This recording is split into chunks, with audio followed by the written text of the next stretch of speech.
Good evening, folks. It's Diamond with the Oppenheimer Ranch Project, Magnetic Reversal News, Sacred Geography, and Shinrin-yoku, bringing you a grand solar minimum update, Thursday, April 6th, around 8 p.m. Mountain Time, 2023. An M3.0 solar flare was detected this morning, 5:53 UTC, around a new active region that will be turning around and facing Earth. But the big story: the search is underway at Snowbird after an unexpected avalanche.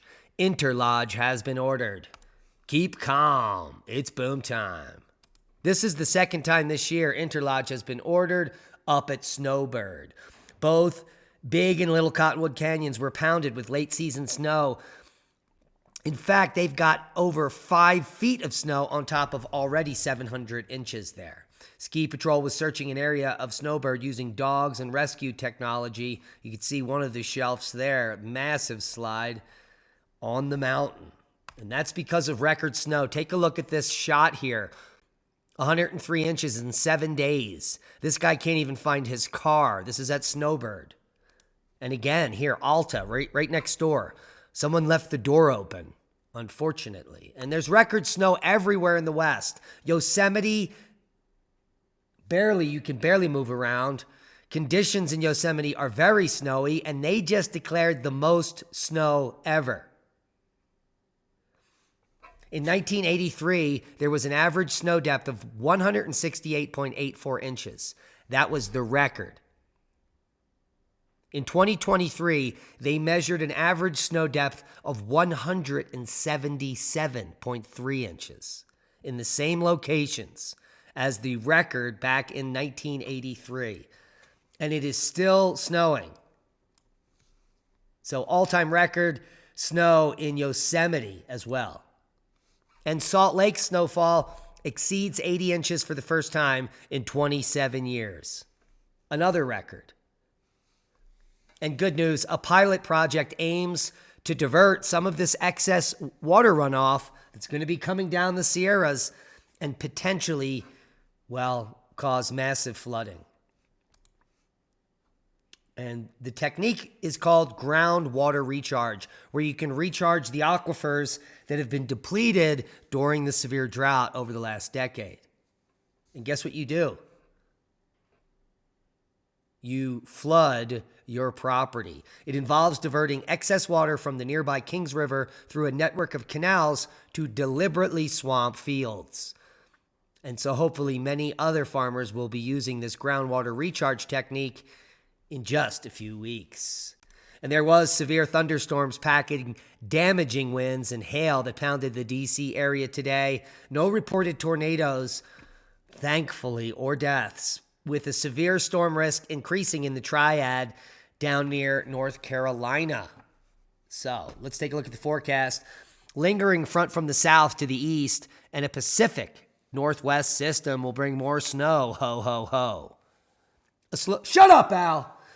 A slow-moving cold front will produce heavy rain that could cause flash flooding from South Texas, the next of the Schmexes, to the Mid-South, and isolated strong to severe thunderstorms in the Mid-Atlantic. A fast-moving system may produce locally heavy rain that could cause flash flooding along coastal North Carolina and the Pacific Northwest.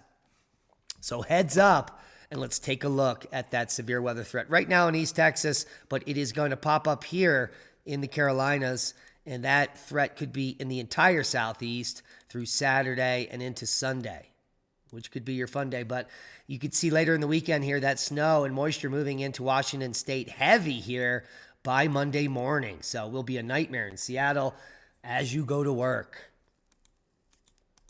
And the snow continues to move into Washington State and Oregon throughout the week. And if we just move the models through, we do have another system coming to California soon for more boom. Let's take a look at the models. So let's move this back for total snowfall. Here's Friday into Saturday morning. Northern Sierras could be picking up another 16 inches. That will be the big winter chicken dinner. Some light snow moving through North Dakota here. Take a look at Wisconsin on Saturday. Boom! A wide swath of heavy snow, maybe up to a foot or more in northern Wisconsin. Looks like a little snow here in the southern Appalachians potentially too. Who knew? And then as we move the models through Wednesday the 13th, 14th, 15th, looks like the system could be dropping down into the Four Corners region here later, mid-April. Seismic update, some fracking activity in Oklahoma getting pretty spicy. Overall, pretty quiet in the U.S. Not so much in Iceland, where there are clusters of regions with seismic swarms ongoing. So we're keeping a close eye on Iceland for you, as Nevado del Ruiz volcano in Colombia popped off an M3.9 earthquake. Now, this is the strongest earthquake since the 1985 eruption. Magma is reaching shallower levels now, and we could be gearing up for a VEI 3 or 4 or more boom. The elevated seismic activity at the volcano continues. About 2,600 earthquakes have occurred beneath the southwestern area, of which 7 have been located with magnitudes of 2 or more, peaking with a maximum magnitude of M3.9. Looking fine. Here we can see the clustering of the earthquakes over the last week, and we can blow up the 3D. You could see quite a significant uptick from the 5th to the 6th of April. So this is what's getting some people's panties in a bunch. We see more activity like this increasing up at the surface, and it could be boom time. Worldwide volcano news, not much else to report on. Cotopaxi, potentially a puff.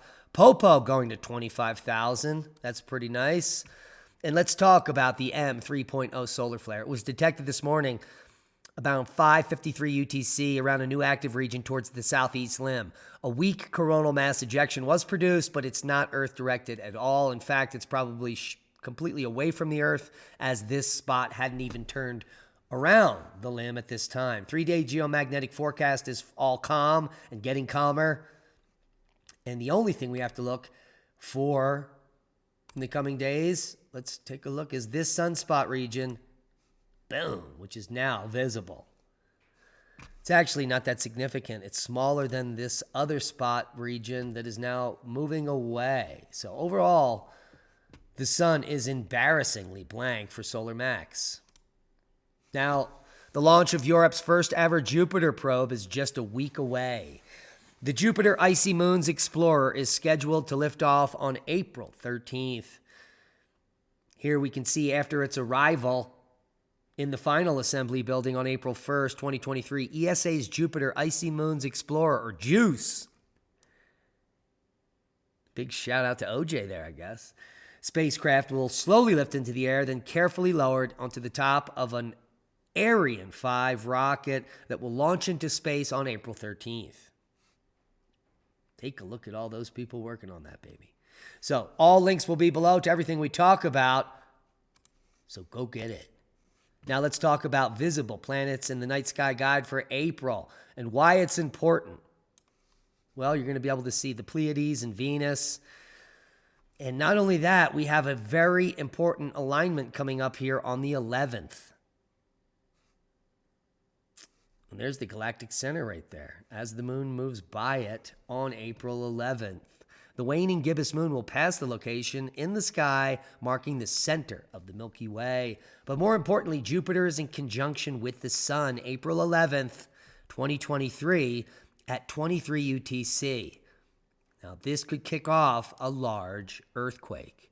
So, mark your notebooks for April 11th as the solar polar fields are occurring and the Jupiter conjunction is about to happen. So, April 11th could be boom time.